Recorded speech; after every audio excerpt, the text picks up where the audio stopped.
Oh, hi, everybody. Hello, everybody. Welcome to True Crime and Wine Time. I'm JT, and this is... I'm Teri. I am Teri. It's a weird thing. You let me be impulsive on this one. I know, and I do not say this often to a man. I am totally at your beck and call tonight. Do not. I am in your hands. Dub H that. I am in. Well, he's in the. I mean, hopefully he's going to watch it or sneak in, but.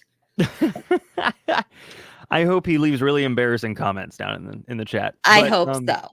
You know, it was one of those things where it's like you and I, we record, and of course I've started this crazy streaming venture as well, and there's an argument to stream it and then download the audio and then publish it as a podcast for the folks that prefer podcasts. Absolutely. While also being able to get out there on another platform. And I don't know. I figured, why not? No, I'm excited. And the reason I have to say with doing The Perfect Crime, 13th Juror was so great and let us be on their platform to launch that. The community and the people made it so amazing. And I think adding that to the podcasting, because normally we're just talking at each other. It's true. And like, other than that, and knowing that people do listen to our stuff via stats and stuff. Hello, everybody. I just want to say hi. It's like shouting into a void because you just don't always hear back from people. And this is nice, not just because it's immediate gratification with comments and stuff, but it's nice to know that it's nice to know how it's hitting people. It's nice to know you're doing something. So agree. And for me, it makes sure that I'll be appropriate, and maybe handsome hubby won't have to edit out all of the things that I say that are inappropriate. No, and he's going to be so happy that I have a button now. So when I start talking about horrible Greg Abbott, you can just do that. Right. I just have to be able to guess when it's happening. Right. You need to read my mind. And I have to say, since we were doing this, I decided to get some whimsical rosé bubbles for tonight because the bubbly. It's whimsical, and I kind of feel like we're being a little whimsical and just trying this out. Jaded Wonder says, "Who needs appropriate? We don't." Oh, I like you already. And Shireen's been just so dedicated to listening to our podcast, she's so great supporting us.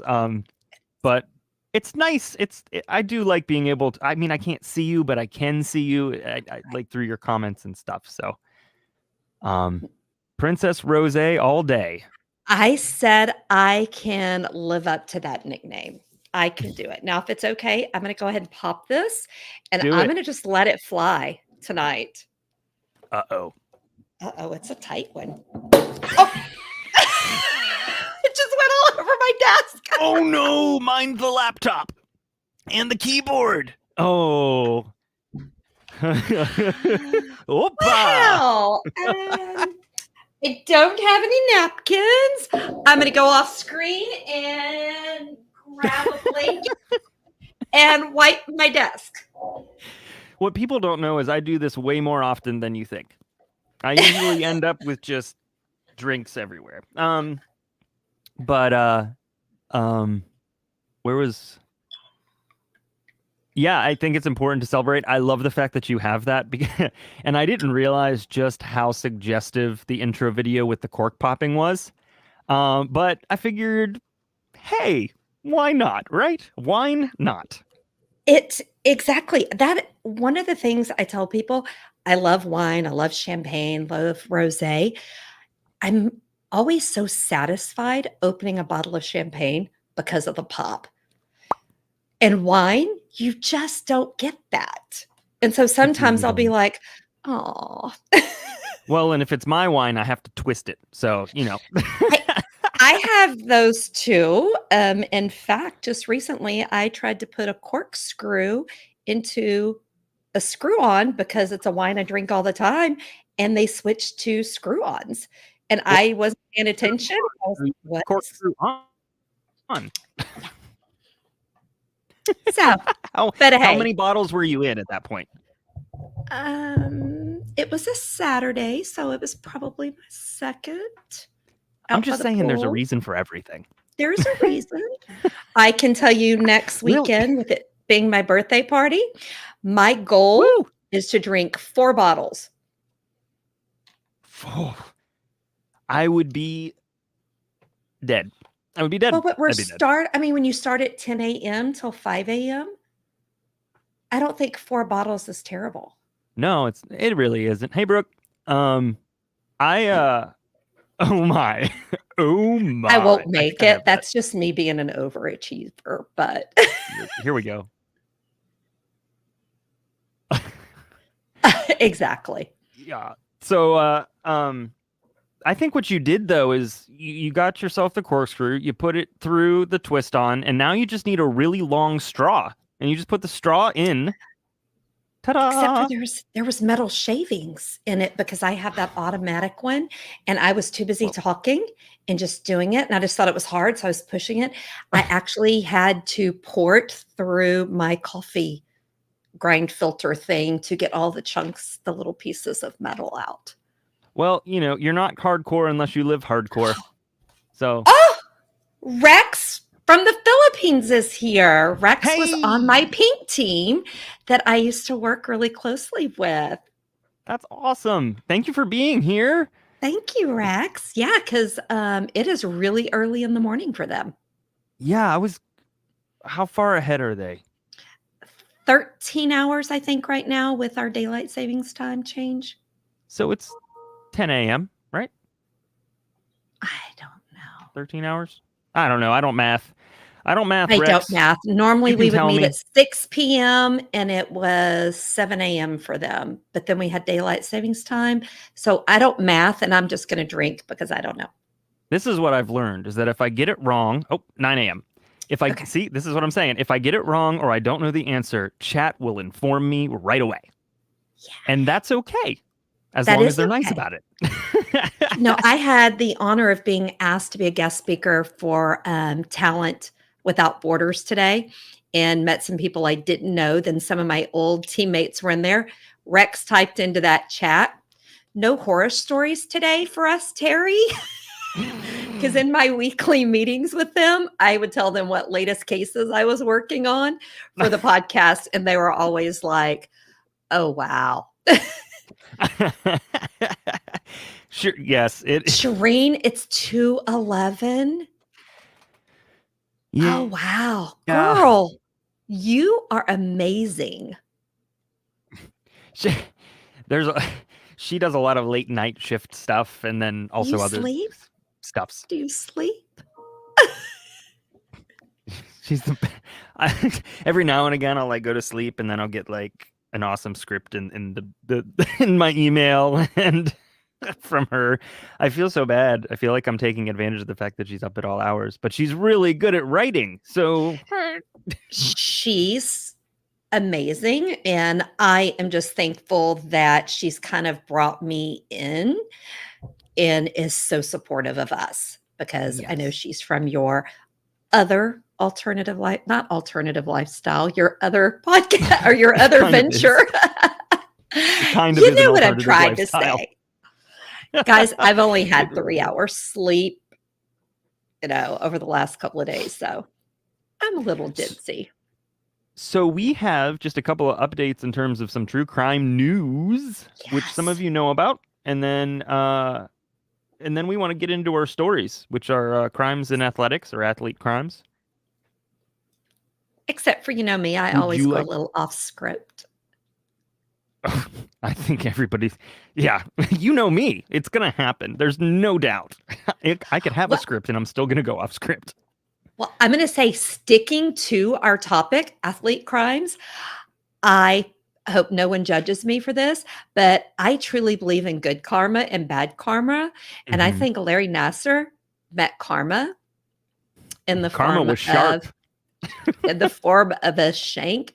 He got stabbed while in prison. So it goes right in with athlete crimes and karma. Yep. Yep. Okay. So, did you see what he told other inmates on Sunday? Something about women's Wimbledon or something. He said so. Yeah, they were watching the women's Wimbledon tennis tournament with other inmates, and he said to other inmates on Sunday, "quote I wish there were girls playing." Um, and then the Not inmate, women, but girls. yeah, yeah, he did. And the inmate who attacked him used a makeshift weapon. He stabbed him multiple times. Oh God, in the neck, chest, and back before other inmates ran in to stop the attack. Yeah. Because apparently no one wanted to step in. They wanted to let karma do its thing. They're just all looking at each other like, Who's do we? going to do it? How long do we wait? Do we? What happens here? Rock paper scissors to see who does it. I guess he's in stable condition, but his Yes. injuries I'm included a not, collapsed lung. yeah, I'm not condoning violence, but I am saying we all must remember whatever we put out into the universe, whether it's good or bad, karma's going to come back and get you. So if you do Yep. something bad like he did, you're going to get bad karma. Oh yeah. Oh yeah, it's coming. That was Yeah. good karma. He is a terrible human being. Just a horrible person. If you don't know about him, just I'm advocating you just go read Wiki real fast. Trigger warning, just because of the abuse. But you'll soon realize why we're just like, take some years off the other guy's sentence. No, don't do that. But I mean, he's a terrible person. He's just a terrible person.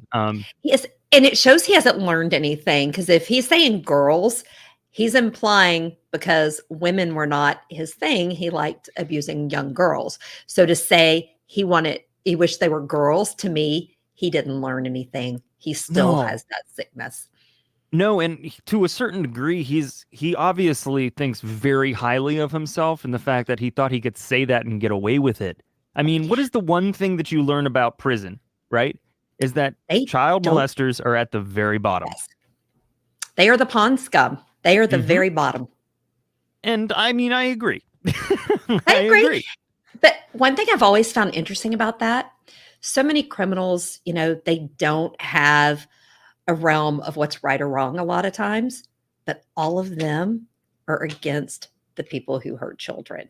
So it tells you they do have some semblance of what's right and wrong. Don't let them convince you they don't. Oh yeah, no. Because they do. And I think now any crime in that realm is disgusting.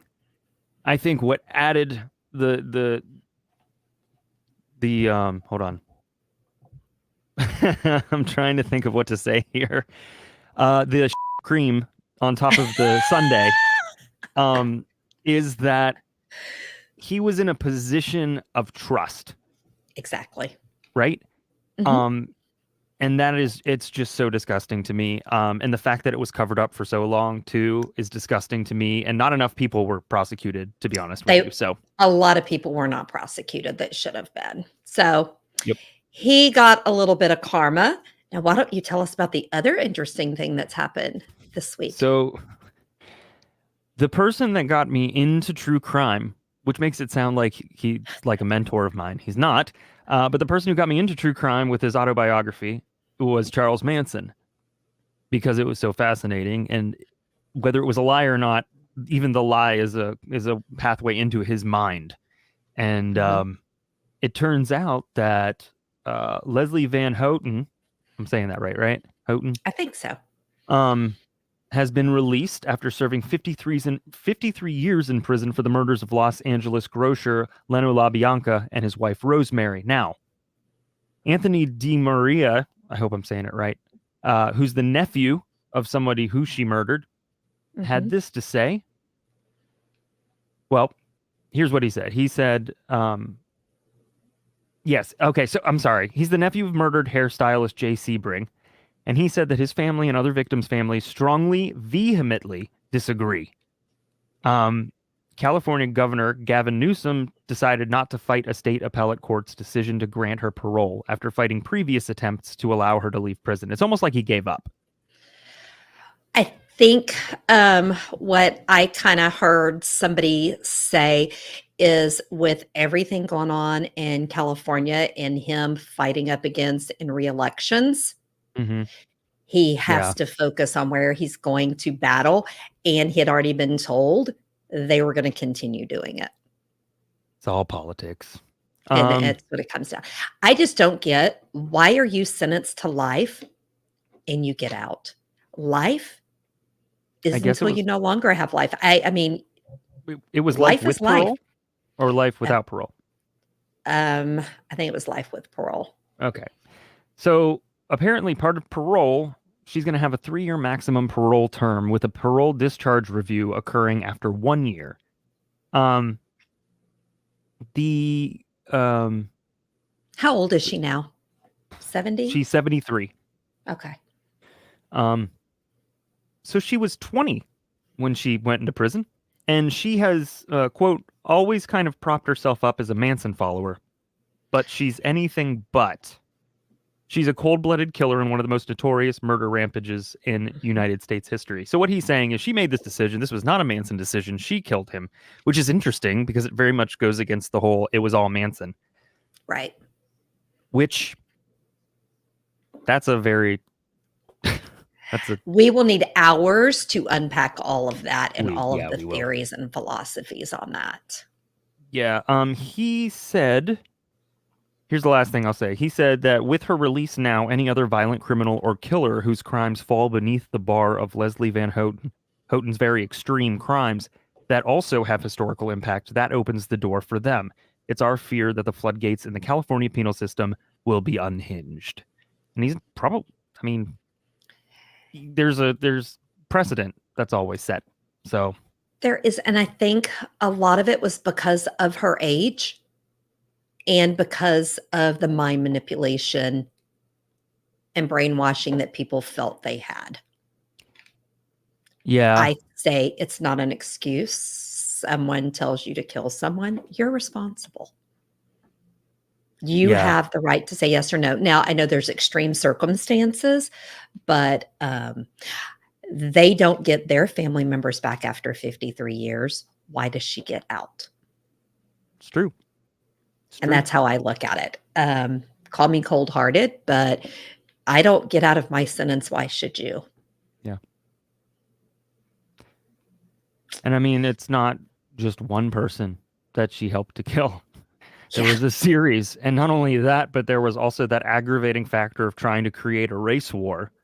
Right. So, which people are still flipping doing. So, isn't that still happening? Yeah. Funny. I know we talked about the other day, I think on our Perfect Crime, about Rudy Farias in Houston, the young boy. So he released a new statement today. He wants nothing to do with his mother, and he is living with other family members, and they are getting him some psychological help. Good for him. That is after so many years in that. I mean, saying something like that is probably pretty taking difficult. back. Yeah, he's taking back ownership of his life and saying no longer are you going to do this to me? So I just hope they get him all of the help. I hope the state steps up and gives him some services that he needs. I agree. And Absolutely. then his mother needs to spend some time in jail, in my opinion. Oh, man. She should share a cell with Houten. Yeah. Or Jody. She can share a cell with Rudy Arias. That'll be joyous. That would be, can you imagine? I can't. People, when we started watching that trial right after Lori Vallow's trial, and they were like, can you imagine if Vallow and Arias were together? And I was like, no, I can't. No. It wouldn't last very long. I can promise you that. I think karma would once again rear its head. Yeah. Oh, yeah, for sure. I think but I would more worry that they would get together and mastermind something together. Because if you put two minds like that, put that together, two of them, they're both devious. They have no conscience. They're both pathological liars. They're both manipulators. Could you imagine what would happen if they went into cahoots together? I would be wondering the whole time who would be manipulating who, and because they very much try to be what what they need to be for the person to get what they want. So honestly, it sounds like a Seinfeld episode to be. It could be a good science experiment just to sit back in a glass cage and watch. Well, they did that with the what was that? The experiment. What was that experiment in the prison experiment? Stanford prison experiment. That's what I meant. I think we need to bring it back. I've never heard of that. So it's not really the same situation. Okay. Actually, that would be really fun to cover on this show, though. We will have to look into it. Add that to our list. Yes. Oh, hello, Erica. Thanks for joining. And you're not late. We haven't gotten into the stories yet. We're just kind of catching up and doing some updates. And I think we're about to get into the stories, though. Are we? We are. And I went a little rogue, a little off script. And I felt it was so okay. Sounds good to me. We're doing this stuff. So, well, I had to do it because athlete crimes. Guys, have you ever given a goog about all of the professional athletes who've had problems with the law? It's a very long list. How do you pick just one? So what I did is I decided to cover the legal tribulations of America's team, aka the Dallas Cowboys. Wait a second. Hold on. You're in Texas.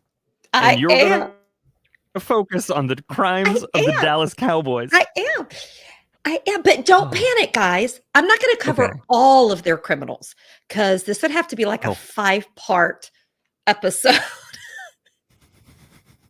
Does this start with Kraft? Wait, Kraft is the Patriots. Kraft is the Patriots. And I can do this because Romalicious is no longer a Cowboy. So I no longer have any loyalty to the Cowboys since Romalicious is gone. Uh-oh. We got somebody who said, don't be dissing the team. Hey, I didn't say they were bad football players. I am going to go out and say, and I think I put it somewhere in here, I do like that Jones and the organization tried to give players second chances. Even if they had, done some bad deeds, they tried to help. But they took a little too far, I think, at times. But I think they learned their lessons in some regards. So here's the important part for people watching who like the Cowboys. Excuse me. Or who are listening who like the Cowboys. This is not an indictment on the Cowboys. This is not us ragging on the Cowboys. It's simply covering crimes committed, and it just so happens that they have a few of them. And they're not the only ones at all. They're not, and I get into that. Perfect. So I can't wait. Brooke, I own Cowboys jerseys. I am a Cowboy fan. So I still like the Cowboys. But I grew up a Houston Oilers girl. Are you going in hiding after this? Hey, Let me think of the best way to phrase this. Handsome hubby would say this best. I do not like teams in the NFLs. I admit I am a quarterback hoe. I like quarterbacks. I liked Peyton Manning, Eli Manning, Romo-licious, and Jimmy, I can never say his last name, Upalapis or whatever, the underwear model guy.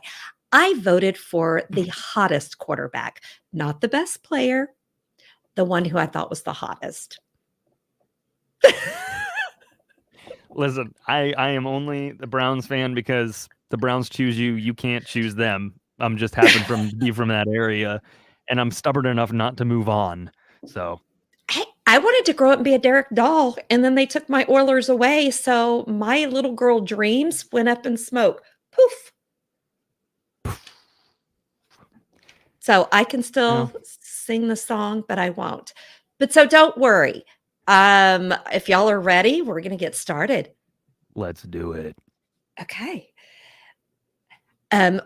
Once hailed as America's team, the Dallas Cowboys have had their fair share of glory and success on the football field and in the bedroom. But behind the shining star and silver blue uniform lies a turbulent history of legal troubles that have rocked the franchise throughout the years. This is a story of the Cowboys' journey through the dark side of fame and the challenges they faced in their quest for redemption. So there is redemption. Now, Dallas Cowboys, as we have already seen, always is a team that evokes strong reactions from fans and the general public. You either love them or you love to hate them. Or you roll your eyes when somebody comes at you with like 10 different pieces of Dallas Cowboys clothing on at the same time. I mean, they have a large fan base, but they also have their fair share of critics. Also, they do. So now it's worth noting that despite their polarizing reputation, the Dallas Cowboys are not ranked among the most criminally charged teams or players in the NFL. Can I guess? Please. The Ravens. No. Mm. Minnesota Vikings top the list with 55 arrests and the Denver Broncos with 54. Is it because the Vikings are too busy doing not much? So they're just got more time? Now people are going to come at me. So I don't know much about football. I could be completely wrong. Well, I can tell you none of the ones that I cover what I consider are hot. So I feel okay with talking about them. Oh my God. Listen, I mean, hey, we strive to be, more. We strive to be deeper than a wine glass, but sometimes I'm as shallow as one. So I am shallow when it comes to football, and I am not ashamed to admit why. My reason why: first marriage. I was married to the husband that I could have walked out bare bum naked wearing very fancy shoes, and he would tell me to get out of the way. He was watching football. Here's what I have to say to that. Go gently. I don't know if you could hear that. Could you hear that? I did not. Oh no, nuts. That's okay. It's fine. I had here. I'll just do this. I hit it and I said, "Stupid is as stupid does." So that kind of made me where I didn't want to watch football, and then got a little bit older, got remarried. I like watching football with handsome hubby, but I'm not into wanting to know who threw this, how many yards. I just want to look at the players, and I am shallow, but I am okay with saying that. Everybody needs a little shallowness. In the shallow. There was even a song about it. I just need to be under Romo-licious. Okay, anyway, let's go on to our first Dallas Cowboy. Sorry. I've tried to read comments at the same time. That I got to be careful not to do. So our first one is Thomas Hollywood Henderson. Ever heard of him? All right. Sounds like a. Ever? Have I heard of him? Yeah, I don't think you were born yet. I was. He was drafted as part of the Dallas Cowboys' Dirty Dozen in 1975. They're just asking for it at this point. Yeah, I was 5. So as a rookie, he was part of their special teams. And during his rookie year, he returned, I'm going to tell y'all, don't know exactly what this means, a reverse handoff for a 97-yard kickoff return for a touchdown. I just know that means you clap and everybody gets really excited and you spill beer. So they kicked off. The person reverse tossed back to him, and he went. And he ran. See? Wow. Why they got to make it sound all fancy? I don't know. I mean, I'm not saying it's not a great at accomplishment this point. but no, he was named the starting strong side linebacker over Randy White. A lot of people know who Randy White is in Dallas. He's a famous. But what I find funny, he gave himself the nickname Hollywood. Of course, nobody else did. He did it because he felt his flamboyant play and his active player lifestyle gave him that nickname, Hollywood. All the most secure men in the world give themselves their own nickname. All of them. So he had a great career ahead of him. However, he got into drugs and alcohol, and it impacted his ability to play the game. Guys, I did not know this was a thing, so I'm just going to give a trigger warning for anyone because I didn't know this was a thing or that we didn't have laws in place back then for this. He was known to snort liquid cocaine from an inhaler that he kept in his pants during the games. Well, I mean, hence the flamboyant gameplay. But they did not start drug testing or acknowledging drug addiction until 1987. And then when did they start testing for steroids? I don't know. It's not a steroid, though. Although I will say that, I'm like, it's not a steroid. Cocaine will, I mean, other than the nosebleeds, it'll make you run faster. I didn't know there was such a thing as liquid cocaine. Do you just add water to it? You know, like the little packets you put in your water bottles, the little flavor Crystal Lights? Is it like that? Do you just add it to water? Coach, it's fruit punch. I swear. All of it. Listen, all of these are white. It doesn't matter what flavor it is. I mean, because I'm going to tell y'all, I have an inhaler. I have asthma. How do you put liquid cocaine in an inhaler? I don't know. And I guess I'm going to just say, I'm glad I don't know. Jaded Wonder said, add water and stir. See? So anyway, got him into some trouble. He did get one Super Bowl ring to his name. Okay. Now, during a game in 1979 against the Washington Redskins, he didn't get in trouble for snorting the or inhaling the liquid cocaine. He did, however, get in trouble for mugging for the cameras and promoting bandanas that his friends sold while his team was being beat. Okay. Well, the mugging for the cameras, meh. Representing unsponsored or I guess affiliated merchandise, probably not good. But also he was snorting liquid cocaine out of an inhaler, and what are your priorities? Right. Yeah, now that was the last straw for the wonderful, fabulous coach Tom Landry, who's still all-time guy.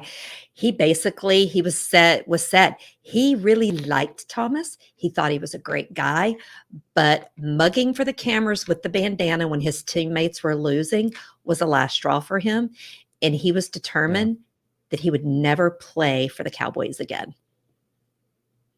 Not the liquid cocaine, mind you,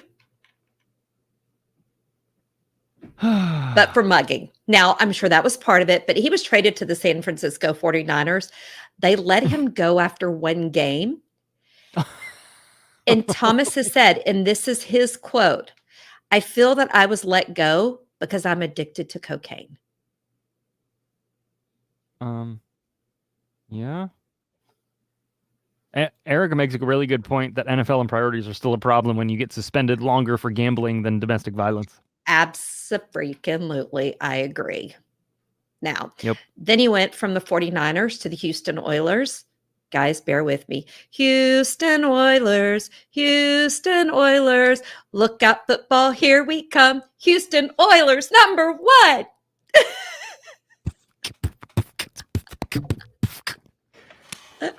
I'm going to get you some pom-poms now. Oh, I need some. They just need to be pink. I've got some. That's all I got. That's all you got? Okay. I was once a cheerleader. Anyways, moving on. It's like, and that's not a surprise.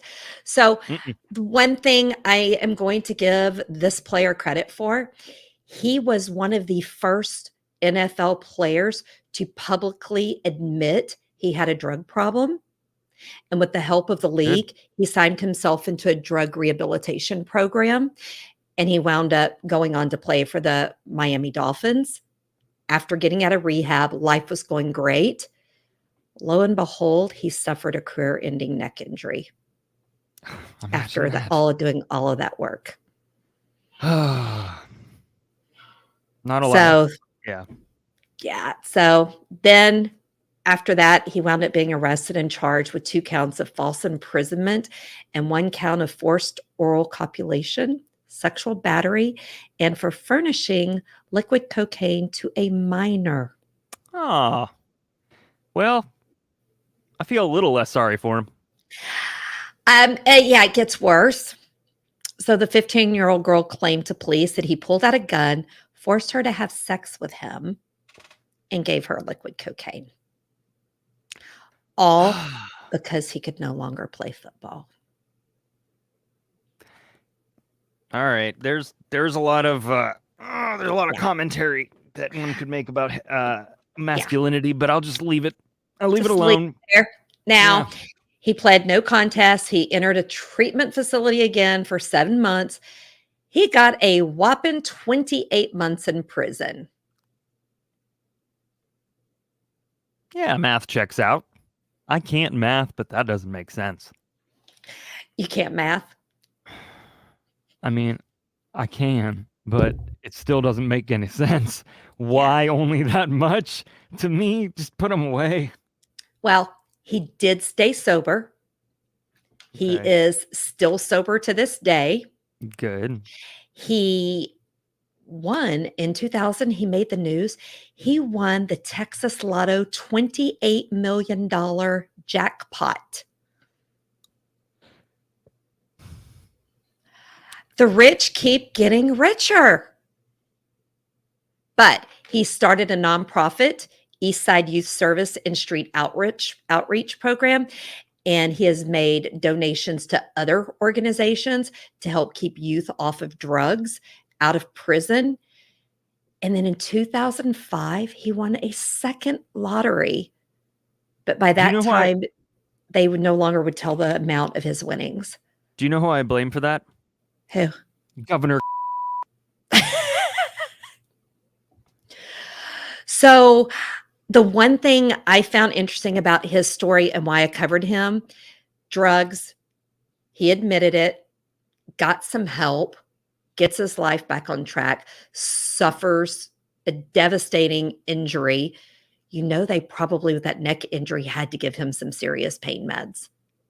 Yeah, if it was and that I highly doubt at that point. Yeah, I doubt at that point he denied them. So I mean, who could? So I'm not saying it's 100% his fault, but I'm glad he finally took accountability and he's got his life on track. And I'm glad that he's out there telling people what not to do. I mean, I'm super glad about that. There's no amount of money that could ever, take away that experience that little girl had. Oh, absolutely never. But I hope there was some kind of compensation. I hope so. I don't know. I hope so too. Yeah. Well, I'm not going to say it's going to get any better. This one is dark. This whole group I'm doing is dark. and I am going to apologize for saying this gentleman's name now because I have looked it up so many times and I can't remember. Larry Bethea. Bethea sounds right, actually. I might have actually heard that last name before. Okay. So he was drafted in 78 and he played as a defensive tackle for the Cowboys until 1983. He also became involved with drugs during his time with the team, leading to multiple suspensions. So after he did good, nothing serious till after he retired, he faced legal issues. He set a national park on fire. Was he doing a gender reveal party? No, he did it on purpose. And he stole money from his family. Oh, my question still stands. I'm just kidding. But sadly, he ended his life himself in 1987. Oh. So he set the fire. You said he stole money? From his family. Was he ever convicted? Well, it's one of those things that he died by a gunshot wound before everything worked out. So by the law, he is innocent. Yeah. I think he was guilty in his mind, though. He was. So he took care of himself, but which is sad. There was a rampant drug use on the Cowboys back in the day. Well, I mean, I think it was just rampant that time of life. Yeah. So now the next one, I'm just going to tell you, I want to slap him because I like his name, Raphael, because it reminds me of my Ninja Turtles. Raphael Septien. Okay. He signed with the Cowboys in 78. He set a franchise record for extra points. However, he was indicted and pled guilty to indecency with a child. They gave him a probationary sentence instead of putting him in jail, and the Cowboys released him for breaking the morality clause. That is all the punishment he got. The morality clause. How about he broke the being a good human clause? Like, how about he should have went to jail? Yeah. Oh, for sure. A probationary sentence. It's ridiculous. Yeah. Texas executes people very quickly, and people not when you're a Dallas Cowboy. Right. Are you kidding? That's royalty. But not them. I don't understand. They're royalty. Oh man. So everybody knows the name of the next one, and if you don't, it's okay. Michael Irvin. Oh yeah. Oh yeah. Even I do. And that's saying something. Hey, what can I say? So he was drafted in 88. He, as we all know, was an amazing player. He had a great career. But one thing I kind of liked about him, he was known for his trash talking style. It was back in the day that I loved it, when they're talking about, hey, are you excited to play so-and-so? And he would just start shit talking people about, oh, I'm gonna just wipe their face up on the field. He was a little instigator. And I liked it. I mean, it's nice to have, every single team has a bad boy. They do. And he was a bad boy. Now, he faced numerous legal issues throughout his career. Now, in 96, he was falsely accused of sexual assault, but the charges were dropped when the accuser admitted she fabricated the story and was just trying to get money. Yeah. Okay. But later on, in 88, he became in trouble when he assaulted a teammate with a pair of scissors in the locker room.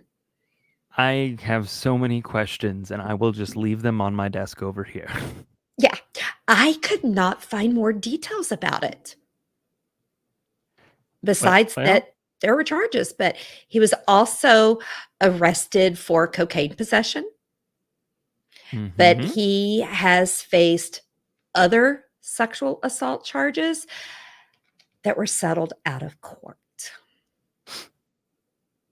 Always settled So out of court. I wonder whose money. I'm just going to leave that there because not saying he's innocent, not saying he's guilty, just settled out of court. Yeah.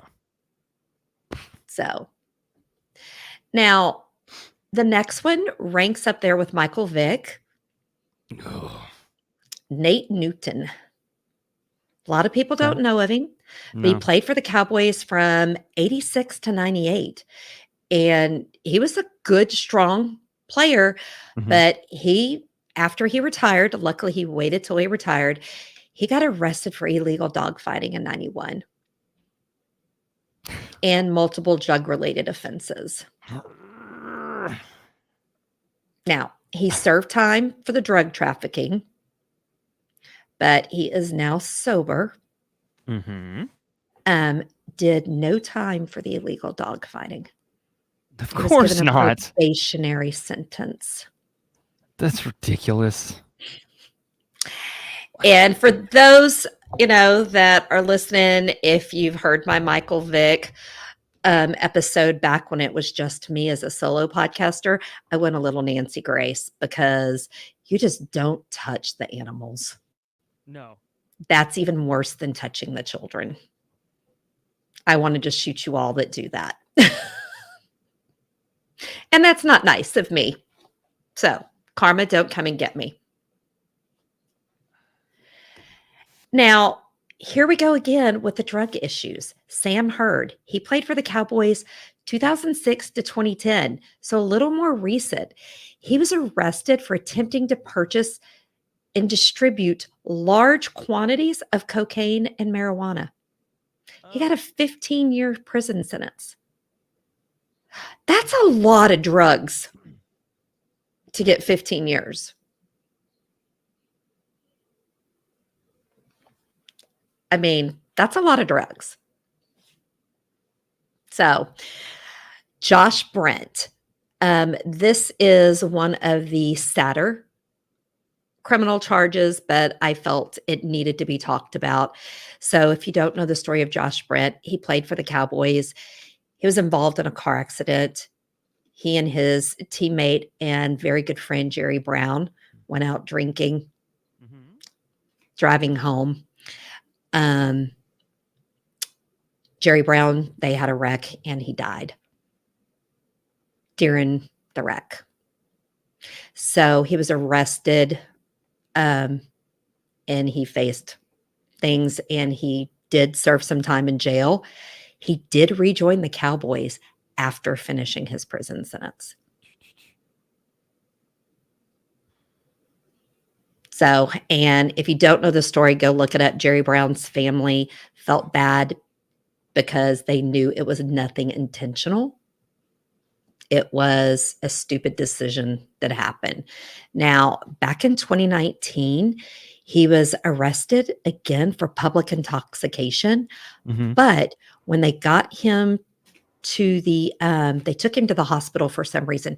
He was found, I believe it was in a Wendy's parking lot, talking to himself. So they thought he was intoxicated. Come to find out he had a mental breakdown. He had a complete break, just all of it and they dropped the charges and he spent some time, several months in a facility to get his head back on straight. So that's one of the sadder stories out there. And then we get into Des Bryant. Don't come at me if you love Des. Des is a great player, but he was arrested for a Class A misdemeanor domestic violence charge. He hit his mother in the face. No. Hit his mother No, sir. in the face. Not now, allowed. He was not raised by his mother, but still, you don't hit your mother. No, not at all. And the last one I'm going to cover is Dexter Clinkscale. And I included him because I like saying his name. Clinkscale, Clinkscale, Clinkscale. Clink. The sound of an empty cup on the prison bars. Clink, clink, clink, clink, clink, Steph. For the Cowboys for about 5 years. He wound up wrapping his career up with the Indianapolis Colts, former home of the fabulous Eli Manning. But Dexter was charged with sexually assaulting an 18-year-old man and for providing alcohol to a minor. Sounds like a Friday night that What's you should never have. interesting, they sealed the records, so I couldn't find if he was convicted. Of course they did. So yeah, I mean, everything is public record about the arrest, everything, but then they sealed it. Somebody's schooling us. Oh, you are so right. It was Peyton was the Colt, Eli was the Giants. They're just Mannings. You're right. Thank you for schooling me. Peyton, Eli, forgive me for getting you confused. Please. So those are just a few examples of the legal issues associated with the Cowboys. Now, their journey throughout the legal stuff served as a powerful lesson for sports world. It highlighted the importance of character assessments that they needed, but also that they needed to put support systems in place for drug, alcohol, gambling addiction, sex addiction, because these individuals come into a lot of money. A lot of times they come from backgrounds that are not as stable as, they may have would have liked. And all of a sudden you've got all of this money and those things tend to happen. I feel like a lot of the treatment is reactive rather than proactive. I agree. As soon as a young kid, especially a young kid who like skips his senior year and is drafted, as soon as that happens, there should be classes, there should be mentors, coaches to kind of work on that. And they just wait. I agree. They just wait to see if they can handle it, and that nobody can. I mean, I think they should get them a financial planner, advisor, not saying put them, on a budget, but kind of put them on a budget. Teach them what to do with all that money. Yes, you want to go spend some of it, but look at all of the athletes who wind up after their career, they lose all their money. Yep. Oh, yeah. Now, I have to end my case with this fact, so don't at me. Tony Romo, a.k.a. Romo-licious, was a Dallas Cowboy who has never been arrested and is the hottest Cowboy player ever to play in Texas, in my opinion. Very subjective. Very subjective. In my opinion. I have been in his locker room and I have sat in his locker, and so has my dog. And that is my case. Did he know? No, I took a tour. Okay. I imagine like at the end of the tour you're missing, and then on comes the game day and he just opens up the locker and you're just like, hello. Hi. Yeah, no, I'm not that much of a stalker. I'm not that much of a stalker. But yeah, that is my case. I decided to just cover a few of the more serious Dallas Cowboy crimes. So you gave us a smattering, and I'm going to get a little in depth about one. And mine deals with the NFL wide receiver who I don't even know if, yes, he did kind of play, but not really. But it's Rae Carruth, who was a former NFL wide receiver who rose to prominence as a talented athlete before his life took a turn with his involvement in a high-profile crime. So Rae was born on January 20th, 1974 in Sacramento, California, to mother Theodore Swift and father Charles Wiggins. I love that name. I like Chuck Wiggins. He was raised with a sibling by his mom and stepfather, who was Samuel Carruth. He attended Valley High School. Growing up, he spent a lot of time in this challenging environment, which was full of drug abuse and crime. Needless to say, he faced numerous obstacles and hardships. Now, despite these difficulties, he displayed remarkable athletic talents from an early age, particularly in football. He had speed, he was agile, and he had just these natural talents on the field. Now, obviously, people are watching. And although this isn't Texas, where football is king, people definitely paid attention to him, and it opened doors for future opportunities. Now, even though he was in that tough environment, he never touched a substance, nor did he get in trouble with police, which is great, especially in Sacramento in the 70s / 80s. He in the neighborhood, in his neighborhood, he was actually considered a success story. He was a popular guy. He was crowned prom king twice. But on the other hand, he was quiet, reserved. He knew how to hold a grudge. He was described as untrusting as well, which is, I mean, we're very interesting to have these two dynamics going at each other, you know? Yes. How do you get to be prom king twice? Because normally it's just for seniors, right? Did he repeat his senior year? I don't think so. I mean, Okay. I just had, I'm a I girl. well, It's something that I just, I didn't go to like a traditional school, right? I went to a private, really kind of like the economy version of private school. But we were allowed to go junior, senior year, and juniors and or seniors could be nominated / elected. okay. So that tells you that if he beat out a bunch of seniors as a junior, he was probably pretty popular. Then he was pretty popular because, Yeah. yeah. So Sorry to No. derail you. It's a good question. He lived with his grandmother now and again while he was a teenager because he had a really tough relationship with his mom. In one story, his grandmother responded to a dip in his grades by having him come to work with her at Costco because, you know, why not? Hey. I mean, initially it seems weird, but it did help him. It helped him a lot, and he learned a lot from that. Now, you know, here's to the level in which he was at when he started looking at recruiting, right? Recruitment events. When he showed up to a recruiting trip at the college he ended up at, which is the University of Colorado, he was in a suit with a briefcase, a notebook, and he had pre-planned questions, which is awesome. Right? That is awesome. He was well prepared. Right? He was described as goal-oriented. He always attended class. He didn't attend college parties. They just weren't his thing. Something that was interesting about him, or special about him, surprisingly, Rae Carruth had an affinity with his child fans during college. One example was when he met a child after a game, signed an autograph, and attended his birthday party the following week after the child told him his birthday party was coming up and he was his favorite player. Now, we're conditioned to be like, what was really going on? But truly, he just had an affinity for these kids who liked him. So, yeah, I think it's adorable.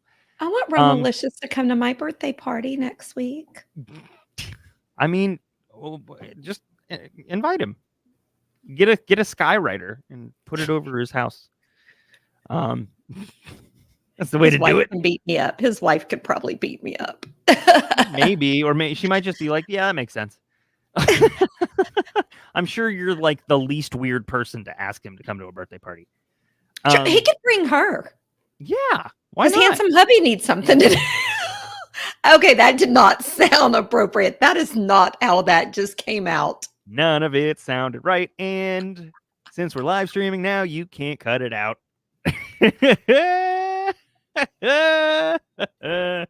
All right. Wow. So Carruth's football career took off during his time at the University of Colorado. He was accepted on a football scholarship. He emerged as a standout wide receiver, and he showcased great speed, playmaking skills. He had remarkable performances, and those caught the attention of scouts. He caught 135 passes for 2,540 yards and 11 touchdowns in his 4 seasons. That's an average of 18.8 yards per catch, which is really, as far as I understand, which is not a lot at all. It's pretty good. He decided to enter the 1997 NFL draft. The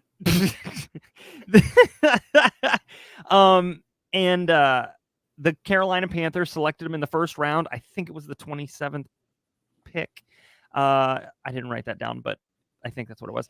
And basically, he moved right on into professional football. And he was signed as a young man to a 4-year, $3.7 million deal that included a $1.3 million signing bonus. Financial planner.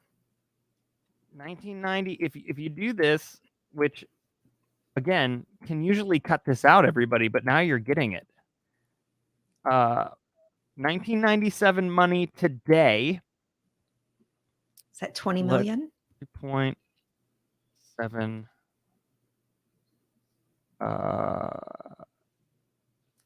Right. Yeah. 3.6. It's 7,040,000 in terms of his basic salary, which That's I mean, a lot of money. that's a lot. It's a lot. It's a lot. And how old was he when he signed? How old was I don't he? math. I don't math. Sorry. So I saw one source said that he decided to leave at the end of junior year and join, which would put him at like 19 or 20. And then one source said that he earned his degree, which I assume means 4 years. Although if he was good at school, he could have finished in 3. So if he was good, he could have finished at 3. Absolutely. So, or they just gave it to him.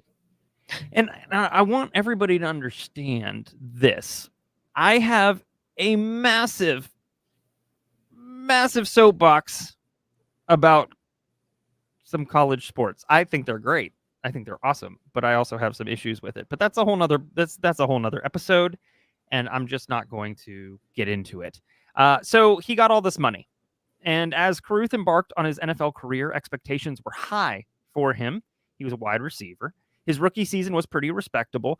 He beat out veterans for a starting position. He started 14 games. He caught 44 passes for 545 yards and 4 touchdowns. He was tied for first among rookie receivers, and he got to the all-rookie team as a wide receiver.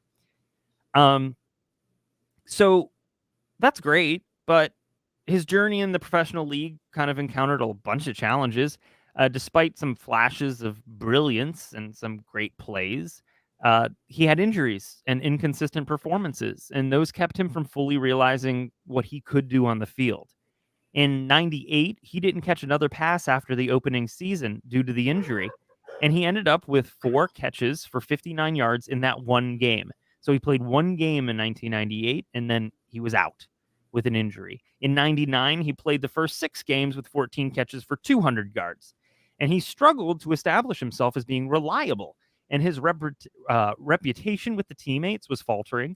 He didn't want to do a different position. Of course, I mean, I get it to a certain degree. You want to do what you've grown up doing, being a wide receiver, but they wanted him to be a punt returner, and he wasn't having it. He's not being a team player. Wasn't great. I think the thing that you just said, he didn't grow up to be that. At 22, he still wasn't grown up. I mean, yes, he's an adult, but he's still a very young man. I think it's hysterical that the people who run these organizations have this assumption that kids, and I'm going to call them kids because at this point I can, are fully mature by the time they get out of college. Yeah. And I will be the first one to say, we are not. No, we're not. We're not, because colleges don't teach you life skills. They teach you book skills. And so you have to live them. You have to live them. And they haven't lived them. So you're going to throw them in with a bunch of money and a very unique lifestyle to learn life skills? I don't think so. I mean, that's a hard, I mean, I have to say, even at my age, if all of a sudden somebody just handed me $7 million plus a $1.2 million sign-on bonus, I'm thankful that I have HH who would be like, hey, we're not doing that, because with my ADD, I'd be like, oh yeah, let's do this. We could buy that pink boat. the pink boat. You all will notice there's a lot of pink involved in this show, and that's okay. We love it. It's what we do. And so there was a quote about him, and this will tell you exactly how well adjusted he was. Rae was a bit high maintenance as well. He changed his jersey number 5 times because he thought the number 1 made him look fat, and he didn't want the number of any famous former players. I don't understand. 1 is literally just like this. Okay. I mean, did he expect to be as wide as the 1? I don't get it. I mean, I'm just going to say, at least he was open to change. Yeah. Forced change. His forced change. He wanted to control all of this. So That's odd though, because normally they have a number that they're attached to. Like right. even I have a number that during sports that I had. So that's interesting that he didn't have one. Even when I play sports games, I always have the number 8. Makes no sense. Don't know why, but that's what it is. Maybe that's because that's the day of one of the months of my birth. And so one of the months of my birth, the month of my birth, I shall never tell. And I can so tell, so watch it. his football career and life were careening, just kind of off the road. And this is kind of one of those things where you kind of see it coming and your life's kind of faltering and you want to correct the course, but it's too late. It's too late. It's too late. And you just fishtail and it's bad. So you see, he got his high school girlfriend pregnant while he was in college. So here's the deal. Y'all gonna get pissed real fast. And that makes sense because I did too. He got his high school girlfriend pregnant while he was in college. He asked that the baby be named after him. She obliged. Not sure. I'm not gonna. There's no blaming here, but I'm not sure why. But he wasn't even there when the child was born. He was barely involved in the child's life at all. And then she eventually had to sue Rae for child support, which ended up being to the tune of $3,000 a month because he just didn't want to be involved. And then he got another woman pregnant and joked with the second woman that okay. All right. There are some things in this world that I just don't like saying out loud, but for the sake of telling the story, Am I gonna throw my glass? you might. But Because I might want to drink it first. He joked with the second woman that he would, you're going to run out of a couple glasses, I have a feeling tonight, that he would kill his first child to save money and then threaten to kill her if she didn't terminate her pregnancy. But yet he demanded the child be named after him because it's a possession. Oh no, this is the second woman. I know, but he's willing now to kill the first one. Oh yeah, to then have money for the second one. But then when she, a lot of things don't make sense. For the rest of this. So he's starting to sound like a real winner. His concern was money always. He was paying for a kid. He made bad investments. He lent money to his family for silly things. He bought frivolous things and he's a mess. He's an absolute mess. So we're now in 1999, where we party like it's, according to Prince. And Carruth's life took a dark and tragic turn when he became involved in what turned out to be a tumultuous relationship with a woman named Cherica Adams, a woman he'd been romantically involved in. Now, Adams, who was also pregnant with Carruth's child, found herself at the center of a deeply troubled dynamic, and it was marked by arguments, control, tension, all of this. And all of this led up to Rae being extremely angry with what was going on. And it was alleged that he tried to have her killed 3 times. Now, this was alleged that he had her killed 3 times, but they obviously weren't successful. The 4th time, though, he assumed would be the charm. And so here's what happened. On November 15th, 1999. Oh, by the way, at this point, Cherica's pregnant with his baby as well. How many kids does this make? Remember, I don't math. So we had the first one, and then the second one, and now this is 3, as far as I know. Okay. As far as this story tells me, from what I put together. November 15th, 1999. Rae invited Cherica to watch a movie with him, the old Netflix and chill situation, except it was at a movie theater and chill. So she drove to his home. She drove to his home and nearly decided to back out immediately. There were a lot of strange people in the driveway and around the area. She didn't know, these people. They were walking around. They were making some really weird, nefarious looking deals. Her mom told her to leave, but Rae convinced her to stay. Because of course he did. On the night of November 16th, 1999, they were leaving the theater and returned to his house. Rae wished to go home with Cherica. all of this is so weird, and it is so like hindsight is always 2020, and I'm not somebody who is going to who's going to couch, what is that word, something quarterback, what is that, Armchair quarterback. thank you. See, Yay! that's how much I don't do it. I don't believe in doing that, especially in these situations, because you don't know what was going on at the time. But as I say this, you'll kind of be like, wow, this was evident. You're more of an armchair detective. Yeah. Rae wished to go home with Cherica, so they left the theater, returned to his house. Then he wanted to go to her house, and they drove in two different vehicles, which I find a little strange. Cherica called her roommates. She was ecstatic to have him over. She called her roommates and asked them to clean up before he got there because it was a little messy in their apartment. So she wanted to put on, she wanted to have it nice. He led the way to her apartment. So he led the way, driving her to her apartment in two different cars. She followed close behind, and then two hitmen named Little Man and New York and another were behind her. And they drove until they were in a quiet area away from everything. Rae immediately just stopped his car, and Cherica slammed on the brakes. And the hitman's car went into the opposing traffic's lane, pulled up to the side, and they shot 5 rounds into the vehicle. Now, I don't know of hitmen that have standards or morals. I'm sure some of them have some extremes that they won't go to. This happened to be one of them, and by that I mean, the hitmen could not bear to hit the baby with a bullet. The unborn child with a bullet. But you're gonna shoot hitting the mother with the bullet is hitting the baby with the bullet. Right? I'm not saying they're smart. Their names are Little Man in New York.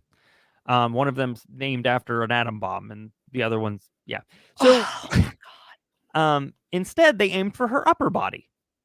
Because of course. Cherica Adams was shot 4 times while driving her car. One bullet was an inch or two from the baby, so got awful close, guys. The investigation later revealed that Carruth had orchestrated a premeditated plan to have her killed. The motive behind the crime was allegedly Carruth's desire to avoid child support payments and protect his football career, which was going nowhere anyways. Okay, has he know he can go get neutered? Probably not. It sounds like he doesn't care, is really what it sounds like. It would be cheaper. So the brutal it would, right? The brutal shooting left Adams Cherica severely injured and fighting for her life. And Rae drove away to play video games with a friend. He just left. So he didn't even get out and try to pretend that, oh my God, somebody shot my date. Somebody. Nope. Weren't his gun, weren't his bullets. He didn't do it. He just stopped. Okay. What a piece. Okay. You can say it real slow and I'll beep it. What a piece of shit. I guess it only beeps for me. But it did play while you did it. So maybe I'm sorry, but he didn't even try to pretend that he cared. No, not at all. I mean, I would stop for somebody I don't even know if I saw that happen. Well, and I'm not defending what he did, obviously. I'm trying to understand it, but they were in a remote area to the point in which the hitmen could pull to the side of the car. So nobody saw anything. There's no reason to tie him to it, truly. I mean, obviously, except for she told her roommates to clean up were coming there. Right. Well, that's true. But my understanding is that maybe she called them on the way there. But I don't know. It was 1999, so yeah. So this all happened. He drove away, and she ended up calling the police. And while she was bleeding out, she was on a 12-minute phone call with police as they went looking for her. And she let them know she was pregnant, and she told them that it was Carruth who did this to her. Um, And she didn't know exactly where she was, right? So she no, couldn't. but she had the fortitude to drive down the street onto the lawn of a home. She honked her horn. She hoped people would hear her and help the EMS find her because the EMS drove past her once already. Now she was moving, She right? was moving. Yeah. And there 1999 Well, GPS it's and all better that. than just sitting there because if you just sit there, they might come back and finish you off. I mean, It's true. if you can drive, drive. And she got to a place where there were witnesses, ideally, right? So eventually they got her. She was rushed to the hospital. She went into surgery immediately to save the baby. There wasn't a lot of hope because the baby was actually without oxygen to the brain for 70 minutes. And there was no blood supply for mom supporting the baby. The baby was born premature. Cherica was adamant that the baby would be an Adams and not a Carruth. I agree. The I agree. baby, the child had severe brain cell death due to a lack of oxygen, was born with cerebral palsy, but the child made it. Carruth, oh, boy, get ready, everybody. This guy's a winner. Sandra, yes, this guy is an absolute crazy piece of 100%. Absolutely. How have I never heard this story? I'm just going to say, how have I not heard about this literal piece of shit? Yeah. So here's the worst. It's a terrible part. Carruth went to the hospital. He went to the hospital with another girlfriend to visit the baby.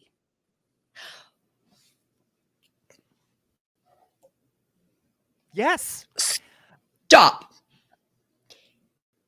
Yes. He tries to kill her and the baby. Mm-hmm. Then he takes another woman to go see the baby. Mm-hmm. Not only that. First thing, what was that woman thinking to go with him? Because I have to tell you, I'd be like, no, dude, you need to go by yourself. There's a piece of me that thinks he wasn't really hanging out with winners. Just a thought. I don't know. But like, so he went. He didn't. We don't know what he told. Was doing. We don't know what lies he told this person either. It's true. But here's the thing. While he was there, like I said, he didn't ask how Cherica was doing. He took a picture of the child to show off, and he said the baby looked just like him. And then he left Cherica to succumb to her injuries a month later. She died. Yep. Now, before she died, he was arrested by police. Thank God. Released on a $3 million bond. Which I think because he's a football player. 30,000, right? Yeah. Oh, for sure, because he's a football player. Who did he play for? He said that the Panthers, the Carolina Panthers. Oh, yeah.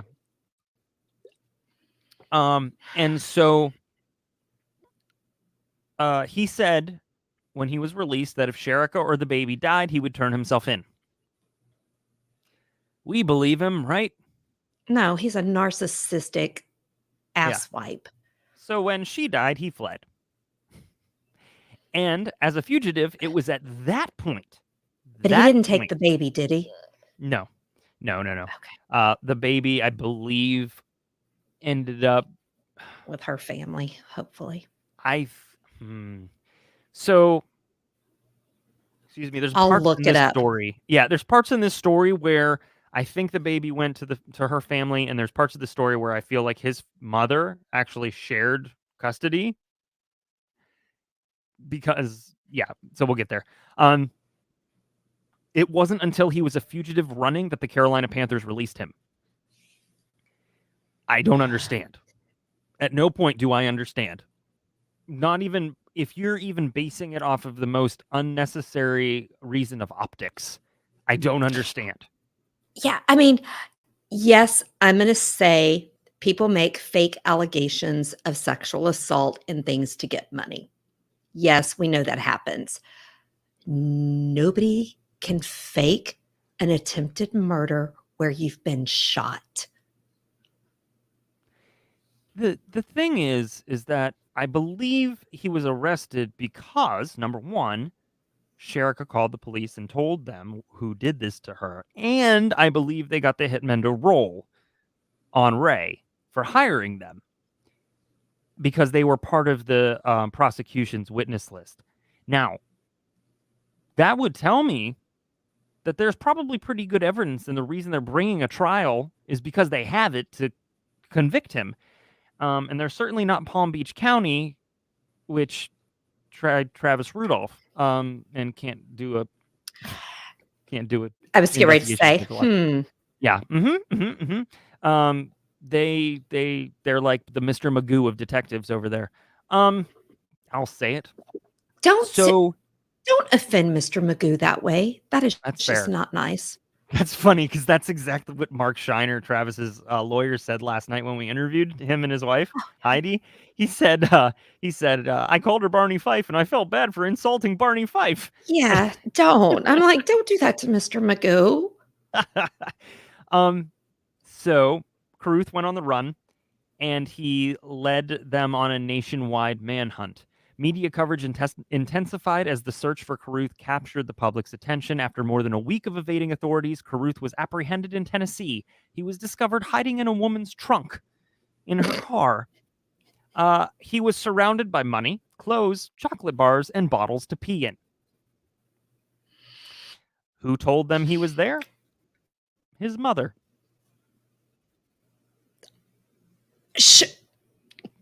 Okay, good job, Mom. I would turn my son in. Right. All right. So I'll give you guys an update on Rae in a second. I see that some of you are asking, is he still in prison? I hope you're going to give us an update on the child. You said you are? No, I'm asking, are you? Because I Googled it to find out who had the child. And I'm just going to tell you, it's going to send you over the top. I knew it. All right. I'm having trouble controlling myself. I'm about to break my glass. Well, you can tell that part, and I'll tell the article that I just found from June 1st, 2021. Which has some more positive news. All right. So his arrest marked the beginning of a highly publicized legal battle that would lay bare the extent of his involvement in the crime. And while he was in prison, he decided that he would find the nerve to ask for full custody of Cherica's child. And that's what I found was that. Okay. And I was wondering, I'm like, WTF. Yeah. Mm-hmm. Yeah. The child did get to see him, and his child, who am I? What am I writing? The child, he got to see his child, albeit through glass, while being held up by his own mother. So, yeah. Okay. I'm going to just have to stop. Yeah, me too. Why? I don't know. Why? There's certain things I found. I'm not as good as some other folks in terms of finding facts and figures. I'm just going to tell you, I would go to prison before I took my grandchild to go see his father who killed his mother while she was pregnant with him. Yeah. A judge would have to put me in jail. Oh, yeah. Yeah, that makes sense. I'm probably the same way. In Texas, they would have terminated his parental rights. So good job for Texas. They would have gotten rid of their parental rights. I will say that might be the one thing I agree on. So Rae Carruth's arrest on December 15th, 1999 marked a turning point in the investigation. He faced several charges, including first-degree murder, conspiracy to commit murder, and other related offenses. The prosecution argued that Carruth had conspired with accomplices to have Cherica Adams killed. They presented evidence that suggested Carruth's active participation and knowledge of the murder plot. Now, during the trial, the prosecution methodically presented its case against Carruth, utilizing witness testimonies, phone records, forensic evidence to build a compelling narrative, which is exactly what a prosecution should do. right? They have the burden of proof, put it together. Mm-hmm. Key witnesses, including Carruth's co-conspirators, provided damning accounts of his involvement in planning the murder. Their testimony shed light on Carruth's motives, actions, and the level of premeditation behind the crime. Now, not quite sure what the defense could do. At this point, I'm sure they're just trying to save his life, right? But he did have a good defense. And the majority of you know who it was. And his name was David Rudolph. Does anybody remember the name David Rudolph? Do you remember? He's the defense attorney. Hold on, my brains. Because this is in Florida. No. North Oh, Carolina. it's not. Oh, it's Carolina. Okay, I was thinking Anthony, but it's not Casey Anthony. No. He was the defense attorney for Michael Peterson from the Staircase documentary. Oh, the owl, the staircase. Yeah. So here's what they did. Did he say an owl did it? No.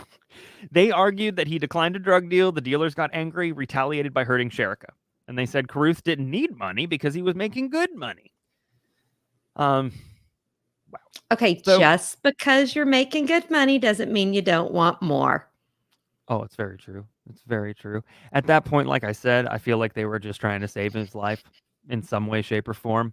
Trying to reduce the aggravating factors, but there was none of that. So on January 22nd, 2001, the jury delivered its verdict, and Rae Carruth was found guilty of conspiracy to commit murder, but he was acquitted of first-degree murder. He was convicted on lesser charges, including using an instrument to destroy an unborn child. So they couldn't. How could it not be first-degree murder? Because first-degree murder, you planned it. He obviously planned it because he told them where to be, when to be. I wish I had more information. Okay. I really should have pulled the court records, but who knows if I would have even been able to find them. I am just not that good. So they sentenced him to a minimum of 18 years and 11 months in prison. Yeah. He you forgot to state one thing. Uh-huh. He was in a minimum security prison. Yes, he was. He was not in a max. And I'm sure that has something to do with the fact that he was acquitted on first degree and found guilty on conspiracy. Also, he's a football player. So I will say this. He served that. But after serving nearly 19 years in jail for conspiring to kill Cherica, he was released in October of 2018. I don't know. I wish I could have watched a few more things in terms of what he said and what he's done since then. But it's frustrating. And I know it's frustrating to everybody who's watching. So the devastating consequences of the crime just reverberated through Cherica Adams' family. And despite fighting for her life after the shooting, she succumbed to her injuries. Her death left a profound void in the lives of her loved ones, and one of particular significance was the impact on her son. And I'm not going to name him. I'm just not. You can find it, but I really don't want to. I will tell you an update about him, but I'm not going to give you his name because I think he needs to live the life that he should. He's already not that anybody suffered. Here do anything. But he's already suffered enough. He doesn't need. Right. His life, her son's life, not his son's life, her son's life became a symbol of resilience and forgiveness. He had the support of his grandmother, Now, Rae Carruth case sparked a broader conversation about domestic violence, athlete entitlement, and the responsibility of professional sports organizations. The NFL faced criticism for its handling of off-field behavior by players and was prompted to implement stricter policies and programs aimed at preventing and addressing domestic violence. It They doesn't didn't do that work. great. No. Yeah, like, it doesn't No, work. again, it's Now, all did he it's all ever reflected. get custody of the child? Because the article I pulled up, he was wanting to get custody. Mhm. It Okay, doesn't look like he did. yeah, so while he was serving his sentence, he expressed remorse for his actions. He sought opportunities for redemption. He reached out to the grandmother, Cherica's mom, Sandra Adams, with the intention of establishing a relationship with his son from prison. These attempts at reconciliation and personal growth raised questions about the potential for change, redemption, and forgiveness in the aftermath of such a heinous crime. Now, let me give an update on the son. He in June of 2021, he graduated from Charlotte High School. He Nice. walked across the stage with the other high school students, and he walked across without the aid of his walker that he uses less and less. Was standing tall and was holding on to the arm of his favorite high school teacher. He's happy to be graduating. He's 21. He does have permanent brain damage. He does have cerebral palsy, but that hasn't stopped him. I'm trying to see anything more in terms of updates. I can tell you this about Carruth. He was released in October 2018. Upon his release, he moved to Pennsylvania to live with a friend. This person who wrote this article tracked down his address, rang his doorbell, and obtained the only interview he's ever given since getting out of prison. And it's 2021. He's 49 now, 50 now. Why did he sent only his son, spend 19 years in prison? I don't know. They sentenced him to 18 and some months minimum. I guess they thought he was done. So since he became a free man, and I will say this because we all know how podcasting can be. This is from the Charlotte Observer, and it's written by Scott Fowler. And so before somebody comes for me, all of I'll the quote this. sources will be Yes. put on the podcast app. Yes. So since he became a free man, Carruth sent his son several $1,000s through the court system in 2019. He owes the Adamses millions in damages, but he has had no face-to-face contact with his son since his son was a baby. Sandra Adams, Cherica's mother, and the woman who's raised him from birth, doesn't think Carruth knows that her grandson is about to graduate from high school. She says that I'm hoping someone will tell him about this great milestone that he's reaching. But Cherica's mother long ago forgave Carruth and his 3 co-conspirators in that murder for hire plot. And she said, and as always, I'm still open. Maybe we can have some communication. Carruth never admitted that he orchestrated her murder. She's a better woman than me. Yeah. And the hitman is still in prison. So, yeah, there's a lot that's here. Do you know if he owes them money, but did they ever, I guess you wouldn't call it garnish since he was in jail, but did they ever freeze his money that was in the bank, if he had any, to help pay for the son's medical bills? Or was the grandmother stuck with all those bills? What I'm thinking. Or did the NFL step up and give the retirement or whatever funds to the kid? No. I know. They released him right before he was found guilty. People, I try. No, well, I the try NFL's to not see a the people. good in people. I try. It's a monster, not a monster. Goodall, you somebody, suck. Yeah, somebody asked. Somebody asked if does he know what happened to his mom? I'm guessing that he does. Yes. Yeah. But yeah, it's fascinating. Big corporations like the NFL are monsters and really need to be held accountable for what they don't do just as much as what they do. And so that doesn't happen as long as they're making states money, and politicians like that. And so, if they stopped making politicians in the states money, they might actually hold their feet to the fire. But until then, that's never going to happen. So that's my small soapbox about that. And yeah, that's the case of Rae Carruth. Sorry to bring everybody down. JT, Yes. I was gonna say, I thought mine was dark. You beat me on darkness this time. Sorry. Hello, And darkness, my old friend. sad that race karma didn't hit him. No. I don't know how he's living. Prison. I don't know how he's living. It almost because he's he was so football legend. Yeah, I mean, sure. I don't know. He had a lot of money. He spent a lot of money. He lived lavishly to a degree for a certain amount of time.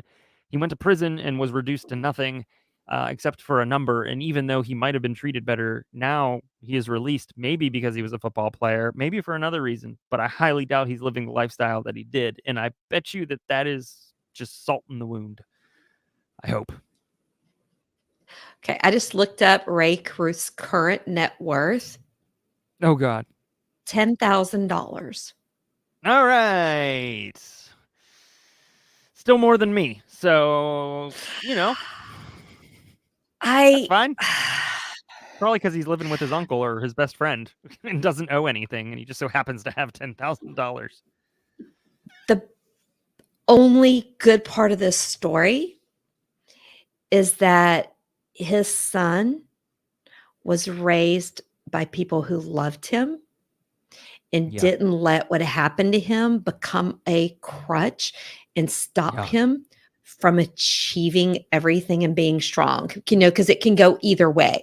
People can baby you so much that you don't get the opportunity to grow because they want to protect you, or they can help encourage you to be the best you can. And it sounds like he got that opposite of you can do anything. Don't let this stop you. I agree. Absolutely. Not only that, but he got a wonderful example, even if this guy did not deserve it, but he got a wonderful example of forgiveness. And if there's any positive, it's that, right? What you said and the concept of forgiveness. And what about his other kids? Is there any comments about the other kids? I mean, no. I'm wondering, did the moms go to court and terminate? No offense, but if he was my baby daddy, I would do whatever it took to make sure you never saw my kids. I don't think he wanted to see him anyways. I mean, the only reason he went to the hospital other than to be a complete was that he he wanted to take a picture to brag that the kid looked like him. And that was it. And then he fled. So I don't know. And I don't know where he stands today, to be honest with you. I don't really want to know.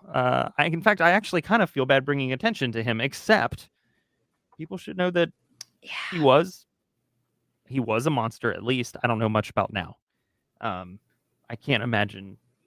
I'd like to believe in redemption stories, but there's a point in which you are so depraved that there's no digging. But for a redemption story, you have to accept what you did wrong, and you have to go do the work to find out what is broken inside of you that made you do that. If you can't do all of that, there is no chance of redemption. Not here on earth. Now, I don't know what conversations, if he has any conversations with a higher power, but I'm saying on this physical earth, in my opinion, you can't get redemption if you don't own it. Try to figure out why you did it. Yep. And try to be a better person. Yeah. I mean, I agree. And there were some reports, like I said, that he never owned up to it. So although I don't know how he got out if he never owned up to it. But justice system, why not, right? Let's They try. didn't get Let's him roll on the dice. first degree. Yep. They didn't get him on first degree.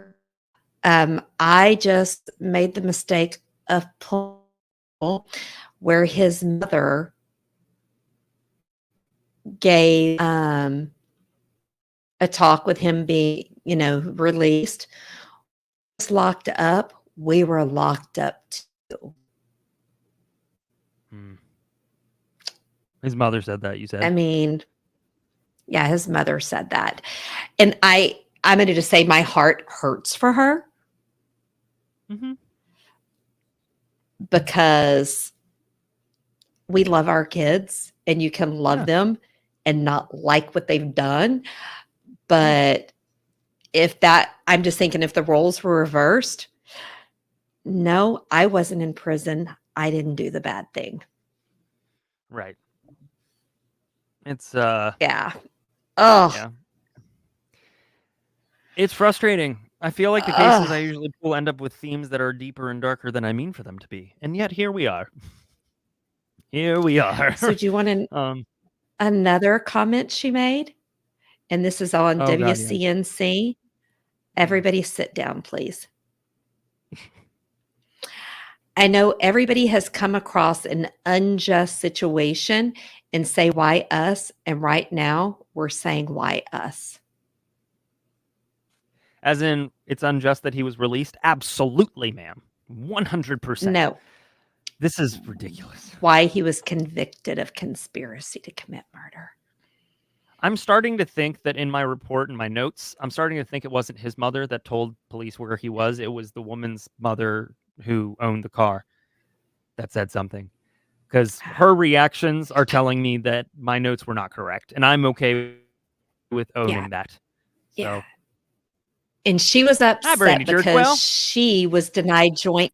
Oh, hi, Brandy. We have royalty in the house. We have a celebrity in the house. It's Brandy. Yep. But apparently she's custody, either sole or joint, and the courts denied his mom. Okay. All right. So she didn't get any of that. Good. She didn't get any of that. So I'm just going to say, I love my sons. Yeah. And I will love them. But let me tell you, if they do something like that, I love them. I will hope they survive their prison sentence, but they need to be in prison and they need to stay in prison because I did not raise them to be that way. No. And at least not to get caught. Will do whatever I can. No, sorry. I'm kidding. I would turn him in. It's a joke. I know, but I'm like, I would turn him in. I would be there telling that daughter's mom, what can I do to help you raise this child that my son helped bring into the world, but killed your daughter? He can't make amends. Let me try to. Well, that's because you're a good person. and like when faced with adversity, people go right or left, and I don't know. Well, thank you for that god awful, horrible case. Good night, everybody. That is worse than I really worried you were going to do, like OJ. Oh God, no, that would take us. This is worse than OJ. I've got commitment, but not like that. Yeah. Yeah. That would be a good trial if it's out there. That would be like a 6 month. That'd be like a 6 month adventure for you and Brandy. It would take me probably a year and a half or more. It was a long trial. It was like 6 months long, and I'd have to do it every single day. Oh yeah, you'd have to. Yeah, be a long day. Well, thank you for that awful case. Well, thanks to everybody who's listening and watching now. I know. Thank you. I'm just going to say I'm very blessed that everybody's here. And I am not ashamed to say that only one person is here that I invited. The rest are here for you. No, they're no. They are here because they are your fans. No, and they are just accepting me into the fold. You have been on the other show, and they loved you from the very get-go. Before you were even on and just in the chat, they loved you. And that's just how that is, because those folks are wonderful, and I love them so much. Yeah. But thanks for hanging out with us, and thanks for listening. And yeah, I'm going to let you end like you always do. Well, I'm going to just end before the normal ending, say stay tuned, because we are going to be bringing Perfect Crime to our channel. Yep. And we're working out the details on how often we're going to do it. And since we were on the 13th juror, we've gotten many more submissions. Were we really? Yes, and I have somebody who's reading them. People are getting more in depth and thinking through the plan after listening to the first one. They're not short and sweet. All right. So I'm kind of excited, but we'll continue to build up to them. Fantastic. And I do want to say real quick, thank you, Rex, for coming to see from the Philippines. I really appreciate you jumping into your day for me. Yes, and Brandy, I just want to let you know that I found the mother curse button. So there's a lot. Okay, Brandy, we may have to take it away. We may have to take the button away from him. It might have, yeah. Might have to. Oh well. But no, guys, thank you so much for everything. Thank you, JT. Stay safe. Watch out for crime and enjoy wine time. Bye, guys. We'll see you all next time. Bye.